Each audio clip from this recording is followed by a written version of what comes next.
Welcome to Sua Malam. Thank you banget udah ngeklik videonya.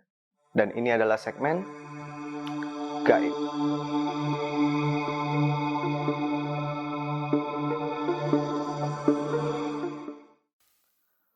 So, seperti yang kalian udah lihat di thumbnail dan di judulnya, malam ini gua akan ngejelasin atau ngebahas tentang sebuah makhluk mistikal, makhluk gaib yang dikenal dengan nama Lampor. Sebelum ini gue sendiri sebenarnya nggak begitu familiar dengan Lampor. Sama kayak kalian, kalau misalnya gue bilang, kalian tahu wujud pocong? Atau kalian tahu wujud kuntilanak? Pasti kalian semua udah pada tahu kan? Tapi kalau gue sebut kata Lampor, gue yakin nggak semua dari kalian tahu. Karena ya, gue pecinta horor dan gue nggak tahu Lampor sebanyak itu. Sampai pada beberapa bulan yang lalu, kalau nggak salah bulan Juni atau bulan Juli ya, 2021, itu sempat gempar tuh di berita. Gue nggak tahu kalian udah pernah ngeliat beritanya atau enggak, tapi di daerah Malang sana sempat gempar satu desa itu didatengin atau dihantuin sama satu sosok makhluk gaib yang disebut Lampor. Ya walaupun turns out ternyata itu cuma hoax, tapi gue jadi penasaran, sebenarnya Lampor tuh apa sih? Akhirnya tim Sua Malam ngelakuin research dan kita akan bahas malam ini.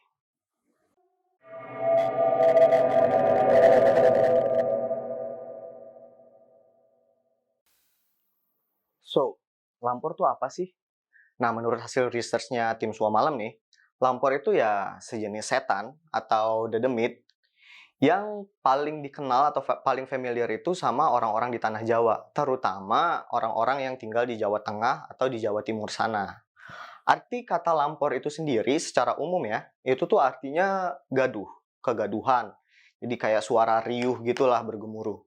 Intinya kegaduhan atau keributan lah.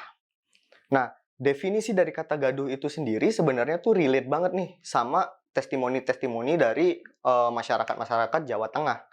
Nah, karena menurut mereka, setiap kali si Lampor ini datang berkunjung menghantui desa-desa mereka, itu akan ada suara gaduh yang mengiringi. Nah, kata mereka sih suara gaduhnya itu biasanya kayak suara kereta kencana gitulah, kereta kuda gitu, suara rodanya di jalan, atau biasanya itu kayak suara pasukan Jawa kuno gitu yang lagi baris, yang lagi jalan rame-rame. Nah, menurut mereka juga, menurut kepercayaan orang Jawa Tengah ya terutama, Lampor itu sebenarnya apa ya, kayak sosok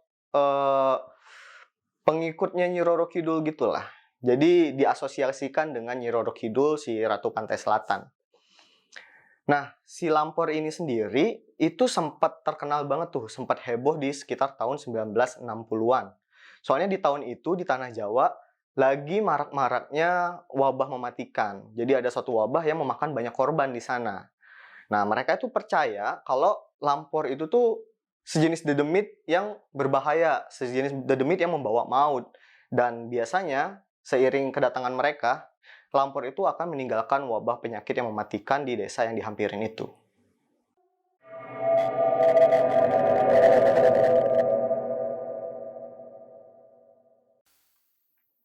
Pendapat tentang Lampor ini sebenarnya cukup terbagi-bagi. Jadi ada beberapa pendapat nih. Ada yang bilang Lampor itu wujudnya seperti bola arwah gitu. Jadi mirip-mirip Banaspati tapi sebenarnya nggak berapi gitu ya, cuman bola arwah doang. Ada juga yang bilang kalau wujud Lampor itu seperti pasukan Jawa kuno gitu yang datang bergerombol, jadi rame-rame. Nah, kalau di Jawa Timur sendiri ini lebih beragam lagi nih. Karena ada pendapat yang bilang kalau Lampor tuh wujudnya bisa menyerupai pocong atau burung hantu. Atau ada juga yang bilang sosoknya tuh bisa tinggi besar kayak genderuwo gitulah. Nah, menurut kepercayaan orang Jawa Timur sana, Lampor itu datang dengan membawa wabah penyakit. Jadi bisa menyakiti dan bahkan membunuh manusia. Biasanya mereka cara ngebunuhnya itu dengan datang ke mangsanya dan nyekik mangsanya itu sampai tewas. Dan nanti mangsanya itu akan dibawa pakai keranda mayat. Makanya Lampor itu identik banget dengan yang namanya keranda mayat. Kalau di Jawa Tengah itu agak beda nih pendapatnya. Kalau di Jawa Tengah itu lebih familiar dengan pendapat bahwa Lampor itu suka nyulik. Jadi Lampor itu suka nyulik anak kecil ataupun orang dewasa. Terutama kalau lagi sandekala atau kalau udah malam hari. Nah, korban-korban yang diculiknya ini bisa diculik berhari-hari nih. Bahkan ada beberapa yang nggak balik. Sekalipun mereka balik, biasanya korbannya itu akan ya kayak hilang pikiran gitulah, jadi linglung atau bahkan lupa ingatan. Nah, walaupun pendapat tentang Lampor ini terpecah belah, banyak banget pendapat yang berseliweran, nggak tahu pastinya yang mana, tapi ada satu hal yang disepakati, baik itu dari warga Jawa Tengah ataupun warga Jawa Timur, yaitu kalau Lampor datang, itu pasti diiringin dengan suara gaduh, yaitu entah suara gaduh yang seperti prajurit Jawa kuno yang jalan rame-rame, atau kadang itu kayak suara ya kepakan burung gede gitulah atau kepakan sayap burung hantu. Nah, biasanya Lampor ini itu akan datang diiringi dengan angin yang berhembus dari selatan. Jadi ada angin kencang yang akan berhembus dari selatan, ngelewatin desa-desa gitu. Tapi walaupun anginnya itu kencang, itu nggak ngegoyangin pohon. Nah, menurut seorang penulis terkenal yang punya alias Simple Man, buat kalian yang nggak tahu boleh Google aja.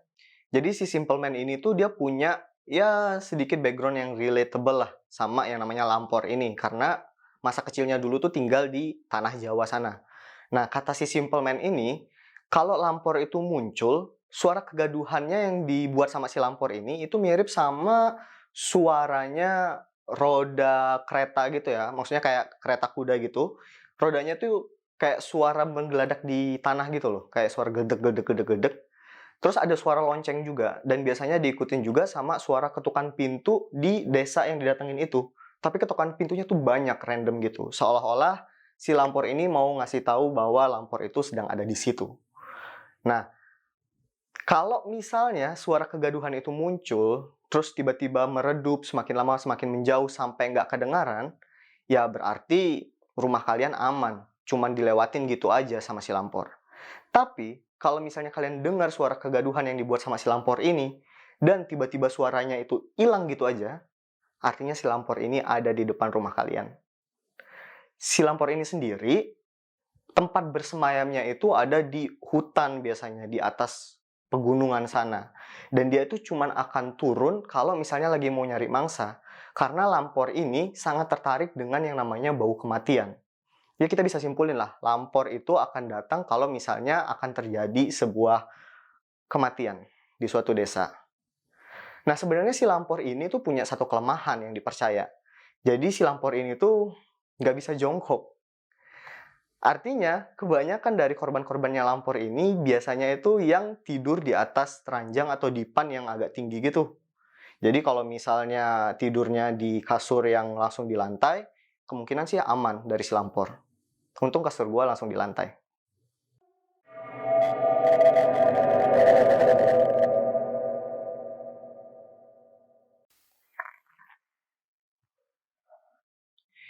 Ini adalah cerita yang berkaitan dengan Lampor yang didapat sama tim Sua Malam di internet. Buat kalian yang mau ngeliat langsung dari sumbernya, bisa cek di kolom deskripsi. Gua taruh di sana. Nah, jadi cerita ini datang dari seseorang, kita sebut aja namanya itu Mbak Tri. Nah, Mbak Tri ini tuh tinggal di ya daerah Tanah Jawa sana ya, dekat-dekat daerah Jawa Timur lah kemungkinan. Nah, si Mbak Tri ini cukup familiar dengan yang namanya Lampor karena sering sering dikasih tahu lah sama orang tuanya tentang Lampor ini. Katanya Lampor itu suka banget nyulik anak kecil, apalagi kalau anak kecil itu suka keluar malam-malam. Jadi zaman dia kecil dulu, si ibunya itu selalu ngelarang dia untuk keluar, apalagi kalau udah sandekala atau ya tengah malam. Katanya kalau keluar nanti takut diculik sama Lampor. Nah, semua pelajaran tentang Lampor ini yang dikasih tahu sama ibunya si Mbak Tri ini, itu ada kaitannya dengan pengalaman ibunya Mbak Tri ini sendiri dulu. Jadi kita akan ngebahas tentang pengalaman ibunya Mbak Tri langsung. Kita sebut aja nama ibunya itu Dina. Jadi waktu itu si Ibu Dina ini, kita panggil Mbak Dina aja ya, karena mungkin belum terlalu tua juga pada saat kejadian ini. Jadi si Mbak Dina ini suatu hari, dia itu lagi sama kakaknya, mereka habis ya jalan lah, habis ke pasar, pasar Doro di daerah Pekalongan. Nah, jadi mereka habis dari pasar, mereka mau pulang nih, mau pulang ke rumah. Cuman kebetulan waktu itu tuh udah lewat maghrib ya. Udah lewat maghrib, jadi cukup jarang yang namanya kendaraan umum. Akhirnya mereka mau nggak mau harus jalan kaki pulang. Walaupun jaraknya waktu itu cukup jauh, mungkin sekitar 1,5 kilometer. Tapi ya nggak ada pilihan juga karena anak sama suami udah nunggu di rumah kan. Habis mereka belanja, kalau nggak pulang ntar gimana? Jadi ya mau nggak mau mereka jalan. Mereka jalan tuh berdua sambil ngobrol, jalan. Sampai akhirnya mereka ini ngelewatin satu rumah dinas perhutani. Nah, si rumah dinas perhutani ini sendiri, sampai si Mbak Tri itu dewasa, dia kalau lewat rumah situ, dia tuh pasti merinding. Ada satu alasannya. Nah, jadi si Mbak Dina ini kan lagi jalan nih pulang berdua sama kakaknya dari pasar itu. Terus mereka tuh ngelewatin jalur yang di situ tuh ada rumah dinas perhutani. Nah, kepala perhutani itu namanya sebut aja Pak Sinder. Kabarnya Pak Sinder ini punya keponakan dan keponakannya itu lagi sakit dan udah lama sakitnya nggak sembuh-sembuh. Nah, saat mereka lewat situ itu mereka dengar lagi rame lah di rumah itu lagi rame lagi ngadain semacam ya pengajian gitu. Jadi mereka dengar tuh suara gemuruh banyak suara orang dan kedengaran juga kayaknya lagi pada baca Yasin. Nah, pas mereka lagi lewat, si Mbak Dina ini, ibunya Mbak Tri, itu ngeliat dari jendela kamarnya Pak Sinder, itu tiba-tiba ada kayak kain putih gitu keluar. Nah, terus dia ngomong tuh ke kakaknya, yuk, yuk, lihat yuk. Itu kayaknya ada maling yang baru keluar dari rumahnya Pak Sinder, dari kamarnya Pak Sinder. Nah, di situ kakaknya ngerespon tuh, udahlah biarin aja.